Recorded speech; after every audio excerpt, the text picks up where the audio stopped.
ಖಂಡಿತ ಆಗಿದೆ. ಮೊದಲಿಗೆ ನನ್ನ ಹೆಸರು ಶಂಕರ್ ಅಂತೇಳಿ, ಇದೇ ದೊಡ್ಡಬಳ್ಳಾಪುರದ ನಗರದ ನಿವಾಸಿ. ಖಂಡಿತ ಇದೊಂದು ಜಾಗ ಅಲ್ಲ, ದೊಡ್ಡಬಳ್ಳಾಪುರ ನಗರದ ಅನೇಕ ರಸ್ತೆಗಳಲ್ಲಿ ಇಂಥ ಒಂದು ವ್ಯವಸ್ಥೆ ಇದೆ. ಈಗಾಗಲೇ ಈ ರೀತಿಯ ಒಂದು ವ್ಯವಸ್ಥೆಗಳ ಬಗ್ಗೆ ನಾವು ನಮ್ಮ ಊರಿನ ಶಾಸಕರ ಗಮನಕ್ಕೆ ತಂದಿದ್ದೀವಿ. ಈ ರಸ್ತೆ ಕೂಡ ನಿಮ್ಮದೇ ಒಂದು ಚಾನಲ್ ಪ್ರಜಾಧ್ವನಿಯಲ್ಲಿ ಒಂದು 2-3 ತಿಂಗಳ ಹಿಂದೆ ಒಂದು ಪ್ರಸಾರ ಮಾಡಿದ್ವಿ.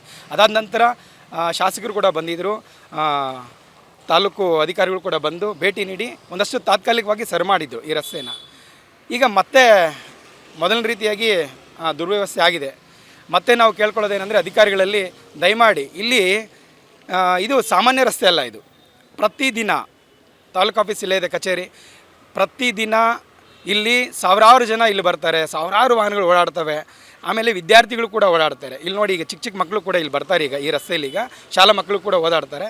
ದಯಮಾಡಿ ಅಧಿಕಾರಿಗಳಲ್ಲಿ ನಾವು ಕೇಳ್ಕೊಳ್ಳೋದೇನೆ, ದಯಮಾಡಿ ತಾತ್ಕಾಲಿಕವಾಗಿ ಆದರೂ ಕೂಡ ಆದಷ್ಟು ಬೇಗ ಈ ಒಂದು ರಸ್ತೆಯನ್ನು ವೈಜ್ಞಾನಿಕವಾಗಿ ಸರಿ ಮಾಡೋದಕ್ಕೆ ಪ್ರಯತ್ನ ಪಡಿ ಅಂತ ಕೇಳ್ಕೊಳ್ತಾ ಇದ್ದೀವಿ. ಈಗಾಗಲೇ ಇದೇ ಪ್ರಜಾಧ್ವನಿ ಚಾನಲಲ್ಲಿ ಬಂದಿತ್ತು. ಅದಾದ ನಂತರ ನಮ್ಮ ಶಾಸಕರು ಧೀರಜ್ ಮುನ್ರಾಜ್ ಅವರು ಕೂಡ ಬಂದು ಭೇಟಿ ನೀಡಿ ಇಲ್ಲೆಲ್ಲ ಪರಿಶೀಲನೆ ಮಾಡಿ ಈಗಾಗಲೇ ಹೇಳಿದ್ದಾರೆ ಈ ರಸ್ತೆ ಬಗ್ಗೆ.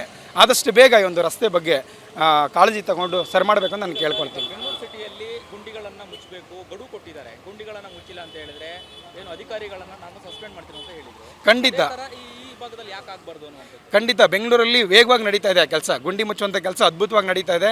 ಆ ಕೆಲಸಕ್ಕೆ ನಾವು ನಿಜವಾಗ್ಲೂ ಮೆಚ್ಚುಗೆ ವ್ಯಕ್ತಪಡಿಸ್ತೀವಿ. ಇಲ್ಲೂ ಕೂಡ ಅದೇ ರೀತಿ ಒಂದು ಕೆಲಸಗಳು ಆಗಬೇಕಿದೆ. ನೋಡೋಣ, ಕಾದು ನೋಡಬೇಕು. ಈಗಾಗಲೇ ನಮ್ಮ ಶಾಸಕರು ಎಲ್ಲ ರೀತಿ, ಯಾಕಂದರೆ ಅವ್ರಿಗೆ ಒಂದೇ ಒಂದು ಕೆಲಸ ಇಲ್ಲ, ಒಂದೇ ಜವಾಬ್ದಾರಿ ಇಲ್ಲ, ನಾನಾ ರೀತಿ ಜವಾಬ್ದಾರಿಗಳಿದೆ. ಹಾಗಾಗಿ ಖಂಡಿತ ನಮ್ಮ ಶಾಸಕರು ಎಲ್ಲ ಕೆಲಸಗಳನ್ನು ಜವಾಬ್ದಾರಿ ತಗೊಂಡು ಏನು ನಾವು ದೊಡ್ಡಬಳ್ಳಾಪುರ ಅಂತ ಒಂದು ಕರೆ ಕೊಟ್ಟಿದ್ದಾರೆ, ಖಂಡಿತ ಆ ನಿಟ್ಟಿನಲ್ಲಿ ಕೆಲಸ ಮಾಡ್ತಾರೆ. ಈಗಾಗಲೇ ಎಲ್ಲ ರೀತಿಯಲ್ಲಿ ಅವರು ಜವಾಬ್ದಾರಿ ತಗೊಂಡಿದ್ದಾರೆ. ಖಂಡಿತ ಇದನ್ನು ಆದಷ್ಟು ಬೇಗ ಸರಿ ಮಾಡ್ತಾರೆ ಅನ್ನೋ ನಂಬಿಕೆ ನಮಗಿದೆ.